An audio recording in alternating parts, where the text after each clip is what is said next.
So in this video, I'm going to be doing a last to first challenge around Monaco with Charles Leclerc, mainly because we're trying to manifest some luck into Charles Leclerc because he's not had the best time at Monaco. Dream. I mean, to grow up in Monaco and dream of... Oh no, I say that! So yeah guys, stick around until the end to see how I do in this challenge. So before we get into this video, I must get some of the YouTube jargon out of the way and done with. So if you do enjoy this video at any given point, smash the like button, subscribe to the channel. We're on the road to 20k subscribers, so let's get there, man. 20k. Let's see if we can get there by the end of the year. And I'd like to thank Next Level Racing for sponsoring this video with the Next Level Racing FGT Elite cockpit. Make sure to go to the link in the description to cop yourself a Next Level Racing cockpit for F122. Okay then guys, so here we are, just about to start the race. We're going to be doing a mediums to soft strategy here for this race, because you can do that around Monaco on this game. I've had a little bit of troubles, to be honest with you guys. I've did a few tests where I've done some 5-lap races, and for some reason my game is stuttering quite a lot. So I do apologize if you see quite a lot of stuttering in the actual recording in the final video. For once, it's not actually OBS, it's the actual game itself. Don't really know why it's doing that. It could be something to do with the fact that this is my mod save rather than my normal save, and some things might have happened, I don't know. But since it's Monaco, I think I'm going to go with a little less fuel than usual. We should be able to save quite a bit of fuel over the course of the race, so I'm going to go with 0.5. And yeah, let's see how far we can get up the grid with Charles Leclerc around Monaco. Alright, here we go guys. We've got 5 red lights for this Monaco GP last the first challenge, and lights out.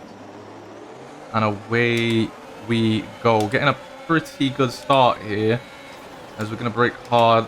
Don't want to collect any wing damage from Alex Albon in Williams as we get past Latifi, hopefully, and Magnussen. Not Latifi sticking his nose up here. He definitely wants to keep that position, but we managed to go around and secure that position, which is good. I'm going to try and get past a couple of guys here. Oh, Guan Yu turning in on me there. There was a little bit of a send, obviously, so kind of obvious that he's going to do that. Luckily, it doesn't seem as if we've got any damage from that, so we'll stay behind Zhou for now. And then we can always obviously try and make the overtake happen soon enough. I think we are going to be quicker than him. We are on the mediums, he's on the hards, so we should be able to get past him at some point. Just don't know when. Gonna have to try and make these medium tires work here, especially towards the early sections of the race. We're gonna get to a point where if we get stuck, then it's going to suit the guys on the harder compound of tire, because then they're obviously going to be able to go longer than we are. As we try to just let Zhou know that we're looking for this position here, kind of actually bring the opportunity up straight away. Let's try and get past him here, braking very deep into Sandoval. There we go, that's a move on Zhou Guan Yu done. Now we just have to look up the road to his teammate, Valtteri Bottas. Try catch him up and then try and make the move on him. He's already losing quite a bit of time to Yuki Tsunoda as well. And hopefully, will Charles Leclerc actually be able to get a pole position and actually convert that into a win at Monaco? I don't think he's actually finished a race at Monaco. Has he actually finished a race at Monaco in F1? I don't think he has. Which is insane. Speaking of insane, just look at how much time we're already losing to the guys out in front. They're already going towards turn 1. Already. And we are just coming up to the last couple of corners on the track.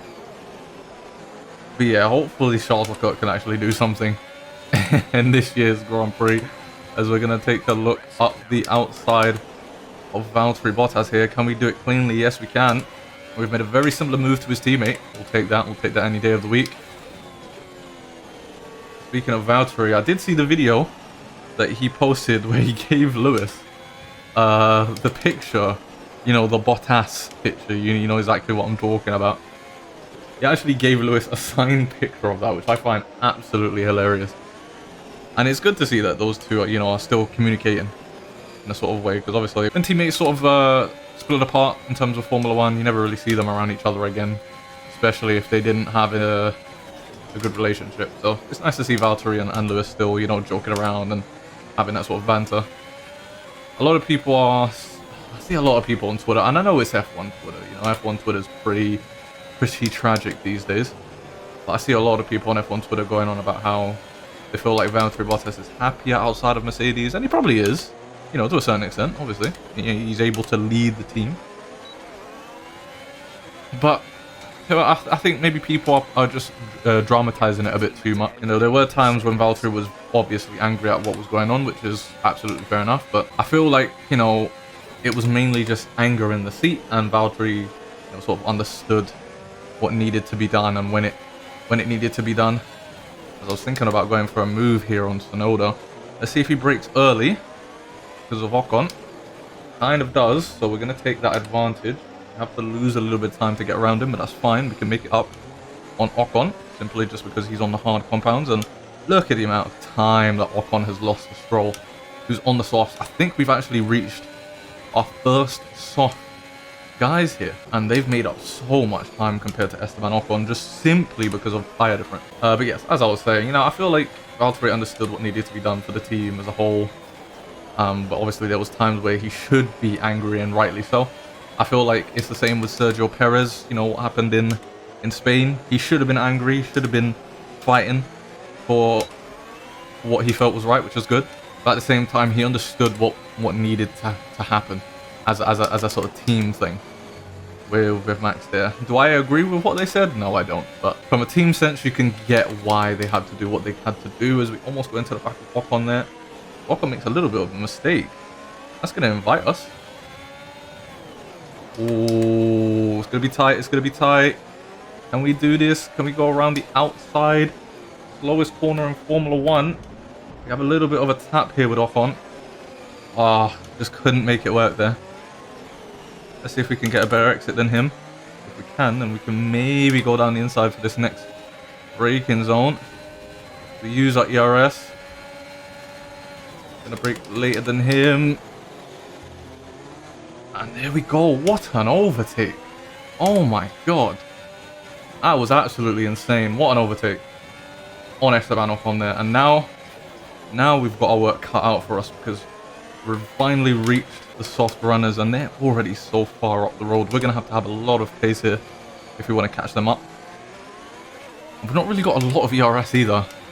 I am using 1111 wings for this one, which, to be fair, I probably could have used like 10, 11 wings and just had that little bit of ERS savage. But it is what it is now. I'm not gonna restart this just because of that. It's been a good run so far, and I think we do have some pretty solid pace around here to be able to catch up, even though they're on the softs and they're quite far away. Now, right about the time of recording this video, should FP1 and FP2 should be over and done with, actually. I think FP1 and FP2 should be done. Now, I haven't watched it yet. I will be watching the highlights, and I'll probably go back and watch it properly at some point, just so I can get a feel for what's going on. But I have seen that there have been a few crashes already around Monaco, not just in F1 but in F2 as well. I believe Jack Hughes had a pretty nasty crash in F2 today, which wasn't very good to see. So, you know, I'm kind of just hoping and praying that there's no big accidents around Monaco. There usually isn't like big ones, but it's so easy. It's so easy to crash here and have a big one as well. So yeah, just praying that nobody makes a huge mistake and we don't get, you know, a sort of like Romain Grosjean type crash from Bahrain here at Monaco at any given point. Because though we haven't seen like a huge crash around here in a while, you know, we still need to realize that it's so easy to do. You can see here our pace is actually quite good, actually quite a lot faster than I was expecting.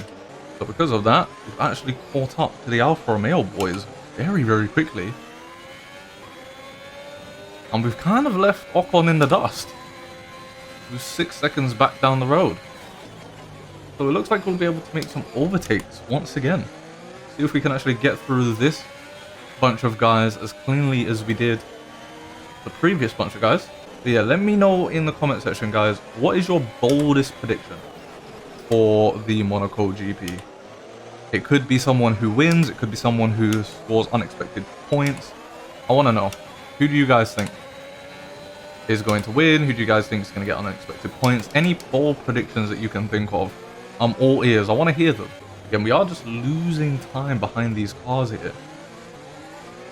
But there's not really much you can do around Monaco. You really have to pick and choose your overtaking moments and attempt. You really do have to choose your moments here. As, oh my god, we have a little bit of a slide. Oh my god, that was terrifying. You see, we did have a little bit of a collision with Sebastian Vettel. You're in the top 10 now. Keep it up. How many overtakes is that around Zandvoort? That's probably overtake number 5 around Zandvoort. Speaking of Alonso, can we talk about Alonso's performance at Spain? It was absolutely incredible, and to see the ratings as well. Like, what do you guys think about some of the ratings? You know, like some of the official ratings that you see on like Twitter and Instagram and stuff like that for some of the drivers. Personally, I don't really like them, to be honest, because I feel as if, I don't know, I don't want to say there's like biasy in there, but it's the only word I can really think of. You know, there has to be some sort of bias in there, because please tell me how Max Verstappen's performance at Spain was better than Alonso's. I mean, yeah, sure. Speaking of Alonso, he goes into the pits. Yeah, sure. Max Verstappen won the race, but I don't see Verstappen's performance as being better than Alonso's. Alonso, not only did he make his way up the field, he was quick and he didn't really make mistakes. Verstappen made quite a few mistakes during that race, and obviously he had the incident where his DRS wasn't working as well, which means he couldn't get past Russell. And I don't know, I don't really feel like Verstappen's performance was warranted to be rated higher than Alonso's, especially not by a full point, which is what one of the ratings I saw gave him. I don't know about that. That's quite ridiculous in my opinion. And Lewis Hamilton as well, he had an amazing performance, probably one of the best on the grid as well. I'd argue his performance was better than Russell's. Obviously Russell was defending from Verstappen, but as I personally mentioned to someone on Twitter, I don't think it's as cut and dry as people were making it out to be. I feel like if Verstappen had DRS, it wouldn't really have been a battle. Verstappen would have easily gotten past Russell, and my proof of that is, well, Verstappen's teammate, Sergio Perez. Sergio Perez didn't have any DRS issues, and as soon as he caught up to Russell, he passed him within a lap, which is exactly what Verstappen would have done had he had DRS working properly. Alright, so Jeff wants us to pit on lap 28 for the softs, and if we go until lap 28 and then pit on the softs, oof, we are going to be absolutely rapid come the end of the race, which could mean a lot of overtakes as well, unless there's a safety car and we actually find ourselves in a better position than originally planned. One thing I can say is that we definitely are going to need a safety car at some point in this race, because a safety car would help us in the fuel department. As you can see, we're only halfway through this race and we're already running out of fuel. We're already in the negative. So yeah, I kind of desperately need a safety car for more than one reason. You know what, I thought Lewis wouldn't have much trouble catching back up to... I thought that Lewis would have a lot of trouble catching back up to Max, since we've got some decent pace and Max is getting pulled along by us, but I was clearly very, very wrong.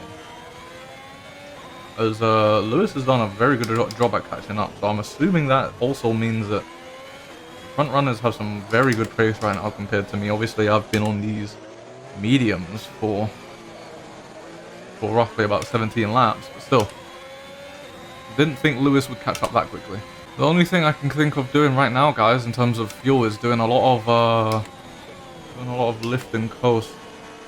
I guess that's something we can do around here. If we do some lift and coast and sort of back the pack up a little bit as much as we can. I'm not gonna lie to you guys, I don't think I'm actually doing a pretty bad job here of lifting and coasting whilst also trying to stay ahead of Max Verstappen. I feel like the pace is still pretty decent if you take a look at where we are on the track compared to, you know, the guys in the McLaren, for example. Still quite far back. So I feel like we're lifting and coasting quite well, but at the same time, we're still pretty quick, which is a good sign, especially if we can get a safety car in the next couple of laps. Not looking likely though, because we're on lap 22 already, and still no signs of a safety car whatsoever. Okay, well, I know we haven't pit yet necessarily, but honestly, I think this is this might be proof that our pace is pretty decent even with the lift and coast method, because we're about to lap Kevin Magnussen, as there's a yellow flag. Please, safety car, please. Please, come on, come on, come on. No. Someone's come on. Nicholas Latifi's out. Can we get a safety car, please? Oh, doesn't look like we're getting a safety car from that. That was... Oh, we've got neutral again. That's probably the best chance we've had for a safety car. That's the only retirement, only mistake, whatever, that's been done so far. Oh, there seems to be quite a lot of stuff going on in front of me. I just heard a lot of cars sort of like banging together. So I'm not sure what was happening there, but as you can see, we are on the cusp of lapping Mick Schumacher, which, considering we started the race behind him, it does say a lot as to how quick we've been. But we've caught him up in such a bad area. There we go. He's let us through it, thank God. Alright, thank God. So we've still got about 6 laps to go, and we're 3 seconds behind Perez. So, to be honest, even with the lift and coast, I think we can actually get a podium here. If we didn't have to lift and coast, I definitely think we could have won the race and got that last to first. But the fact that we're having to actually drive slower and we're still going to get a podium is actually pretty good. Oh, get out of the way, Joe. What are you doing? It's blue flags, mate. Everyone else got out of the way. Oh, well, that's lost us quite a bit of time. Which means, once again, we're just going to have to do more pushing in order to try and overtake Perez here. Perez is the mark. We're not going to be able to catch up to Russell. So yeah, somewhere along the way, we somehow got damaged. I think it might have been with Zhou Guan Yu.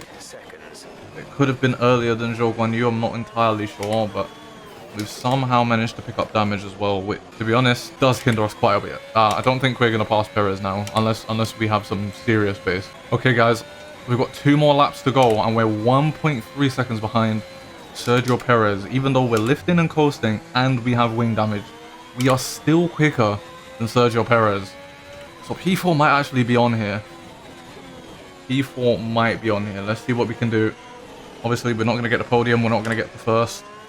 If we didn't need to lift in coast and if we didn't have wing damage, could we have won? I think we could have, to be honest. Because if we didn't have to lift in coast, then we would have been much faster on that medium stint. Meaning that we'd have been a lot closer to the front guys by the time that we had actually pit. But I think we're going to be able to snag P4 here, which is fantastic. I'll take that. Last to P4 with wing damage, whilst lifting and coasting, whilst having lag spikes in the game as well. Try and make this overtake happen on this final lap of the race. Here we go, guys. Let's see what we can do. Final lap. Okay, we kind of cut that corner there, but it's fine. Don't worry about it. You guys didn't see anything. Come on. Oh, we're right here. We're right here, but I feel like this wing damage is really hindering us. Alright, here we go, guys. I'm going to try and force the move to happen around Perez. Can we do it? Oh my god, we've got Bottas as well. We've been hit. Oh, what a crazy ending to that race. I'll happily take that. But yeah, P20 to P4 with wing damage. And whilst lifting and coasting for most of the race as well. I'll happily take that. So yeah, guys, that's pretty much it for the race. As you can see, we came in P4. I think we could have won that race if we didn't have to lift and coast for so long. And if we didn't have wing damage as well. I'm pretty sure we could have done it because we would have been quicker on that medium stint. But anyways, guys, there should be some videos on the screen right now from F1 22. Obviously, we had the opportunity, thanks to EA and Codemasters, to play the game. So if you haven't checked those videos out and you want to see some more information on F1 22, go and click any one of those videos that you see on the screen right now. Also, subscribe to the channel if you want to see some F1 22 content coming in the future. We are going to be able to play the game a slightly bit early and show you guys some cool stuff. So subscribe for those videos. Also, just subscribe because you're still watching at this point and smash the like button. And I'll catch you guys in my next video.